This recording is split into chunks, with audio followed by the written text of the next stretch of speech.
السلام علیکم ورحمۃ اللہ تعالیٰ وبرکاتہ۔ مولانا عبد الملک صاحب نے مجھے آپ کا سوال سنایا، تو میں محمد تقی عثمانی بول رہا ہوں۔ میں یہاں پر مدینہ منورہ آیا ہوا ہوں، تو مولانا عبد الملک صاحب نے آپ کا پیغام مجھے سنایا، جس میں آپ نے پوچھا ہے کہ جمعہ مبارک کہنے کا کیا حکم ہے۔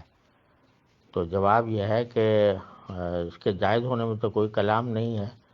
یہ ایک دعا ہے کہ اللہ تعالیٰ اس جمعہ کو برکت والا بنائے آپ کے لیے، تو اس میں کہنے میں کوئی حرج نہیں ہے، بشرطے کہ اس کو سنت نہ سمجھا جائے۔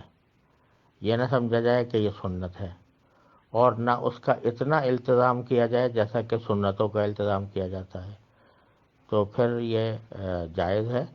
اور بدعت اس وقت بنتا ہے جب یا تو اس کو ایک ایسی چیز کو جو کہ سلف سے ثابت نہیں ہے، حضور اقدس صلی اللہ علیہ وسلم سے ثابت نہیں ہے، اس کو آدمی سنت سمجھے یا اس کا سنتوں کی طرح یا واجبات کی طرح التزام کرے، تو پھر وہ بدعت بنتا ہے۔ لیکن فی نفسی اگر سنت نہ سمجھیں اور التزام بھی ایسا نہ کریں جیسے واجبات اور سنتوں کا کیا جاتا ہے، بلکہ کسی نے کر دیا تو کوئی مسئلہ نہیں ہے، کوئی حرج نہیں ہے۔ اور اگر بغیر سنت سمجھے ہوئے بھی آپ کرتے رہیں تو اس میں کوئی مذائقہ نہیں ہے، شرعاً جائز ہے۔ والسلام علیکم ورحمۃ اللہ تعالیٰ وبرکاتہ۔